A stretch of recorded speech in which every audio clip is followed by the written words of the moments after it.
అదేవిధంగా Janasamithi, new democracy, వామపక్షాలు అన్ని కూడా ఇవాళ మరి కాంగ్రెస్ పార్టీ అభ్యర్థి రఘువీర్ రెడ్డి గారిని బలపరిచినటువంటి కాంగ్రెస్ పార్టీ అభ్యర్థిగా శ్రీమతి సోనియా గాంధీ గారు నిర్ణయించినటువంటి అభ్యర్థిగా మా రేవంత్ అన్న గారి యొక్క సహకారంతో మరి జానారెడ్డి గారి యొక్క తనయుడిగా గడ్డంపల్లి నారాయణ రెడ్డి గారి యొక్క మనవడిగా మన అందరి ముందు రేపు పార్లమెంట్ అభ్యర్థి కాబోతున్నటువంటి మన కాంగ్రెస్ పార్టీ అభ్యర్థి మన అన్న రఘువీర్ రెడ్డి గారికి,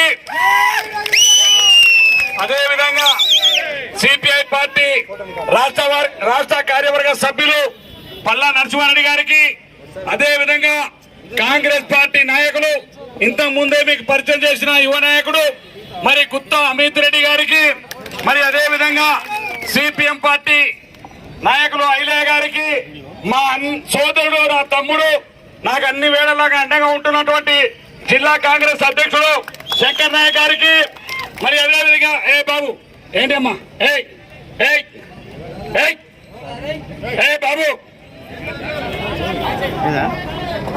బాబు చైర్మన్ గారు, మండల ప్రెసిడెంట్, జిల్లా పరిషత్ సభ్యులు, మండల పార్టీ అధ్యక్షులు, బ్లాక్ కాంగ్రెస్ అధ్యక్షులు, యువజన కాంగ్రెస్, ఎల్ఐసిఐ వేదిక మీద సింగిల్ విండో చైర్మన్లు, మాజీ చైర్మన్లు, మాజీ మార్కెట్ చైర్మన్లు చాలా మంది మీకు అవకాశం ఇవ్వలేకపోయినా మీరందరూ కూడా ఇందులో పాల్గొంటున్నా. మీ అందరికీ చల్లగాలి చూడి రగన్న కోసం ఎంత వాతావరణం మారిపోయిందో,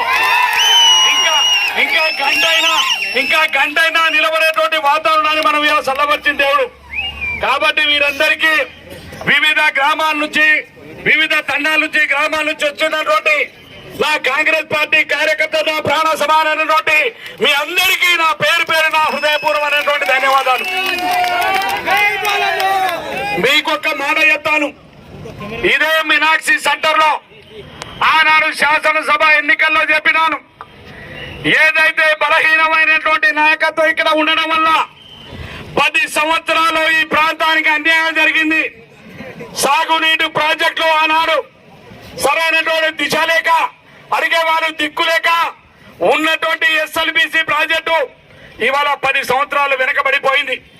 అదేవిధంగా 2002 సంవత్సరాల్లో పూర్తి చేస్తున్నటువంటి డిండి లిఫ్ట్ ఇరిగేషన్ అడిగే వాళ్ళు దిక్కు లేక ఎక్కడ వేసిన గొంగడి అక్కడే ఉండిపోయింది. నేను ఆనాడు చెప్పాను, మీకు ఇదే సెంటర్ లో చెప్పాను. ఆనాడు కాంగ్రెస్ పార్టీ ప్రభుత్వం అధికారంలోకి వస్తుంది, రేవంత్ రెడ్డి గారు ముఖ్యమంత్రి అయితే కూడా నేనే చెప్పినాను మీకు ఇదే సెంటర్ లో. ఆ మాట ప్రకారం ఇవాళ రేవంత్ రెడ్డి గారు ముఖ్యమంత్రి అయినారు. ఇవాళ రాష్ట్రంలో కాంగ్రెస్ పార్టీ అధికారం వచ్చింది. మీ అందరి యొక్క శ్రమ మీద, మీ కష్టాల మీద, మీరు పడ్డటువంటి శ్రమ, మీ కష్టం బాలు నాయక్ జీవితంలో మర్చిపోలేడు. మీరు ఇచ్చినటువంటి కష్టం, శ్రమతోటి ఇవాళ కాంగ్రెస్ పార్టీ శాసనసభ్యుడిగా మీరు ఇవాళ అవకాశం ఇచ్చి గెలిపించారు.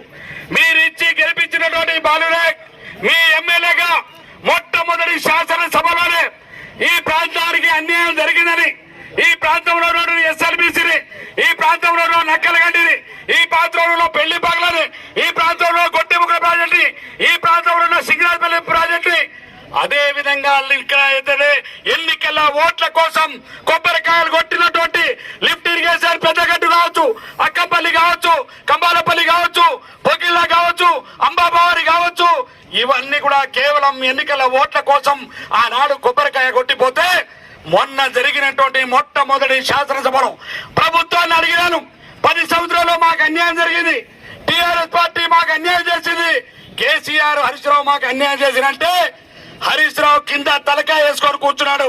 నువ్వు ఏం చేసినావని అడిగితే హరీష్ రావు కింద తలకాయ వేసుకొని కూర్చున్నాడు. నా ప్రాజెక్టు నువ్వు చూసినావంటే కింద తలకాయ వేసు. కానీ మీ ఎమ్మెల్యేగా ఇదే బాలు నాయక్ ముఖ్యమంత్రి లోపించినాడు, ఇరిగేషన్ శాఖ మంత్రి లోపించినాడు. 2-3 సంవత్సరాల్లో ఎస్ఎల్బిసి ప్రాజెక్టు డిండి ఎత్తిపోతున్న పథకాన్ని పూర్తి చేయబోతున్నాం అని చెప్పి మరొకసారి మీ అందరికి కూడా సవ్యంగా మనవి చేస్తున్నాను. ఇవన్నీ కూడా రేపు భవిష్యత్తులో ఇదే లిఫ్ట్ ఇరిగేషన్ ఏవైతే ఓట్ల కేసం చేసినటువంటి లిఫ్ట్ ఇరిగేషన్ తో పాటు ఈ 2 ప్రాజెక్టులు కూడా మా అన్న రఘులతోటి అన్నదమ్ములాగా, రామ లక్ష్మణులాగా యుద్ధంలో ముందుంటాం. ఈ ప్రాంతానికి అన్ని రంగాల్లో అభివృద్ధికో ముందుకు తీసుకెళ్తామని చెప్పి కూడా మీకు ఈ సందర్భంగా మనవి చేస్తా ఉన్నాను. అందుకనే ఇవాళ ఇంకొక మాట చెప్తాను మీకు.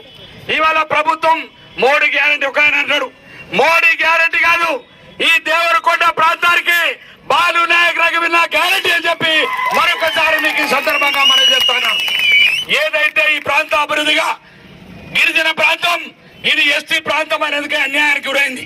అందుకనే ఇవాళ బాలు నాయక్ మీ బిడ్డగా మీ అన్నగా రగన్న ఇద్దరం కూడా ఈ ప్రాంత అభివృద్ధి ఈ జిల్లాలో మిగతా పెద్ద పెద్ద నాయకుల నియోజకవర్గాలతో పోటీ పడతాను, పోరాడతాను, మొదటి స్థానంలో ఉంచుతాం ఇద్దరం అని చెప్పి మరొకసారి మీకు ఈ సందర్భంగా మనం చేస్తా ఉన్నాం.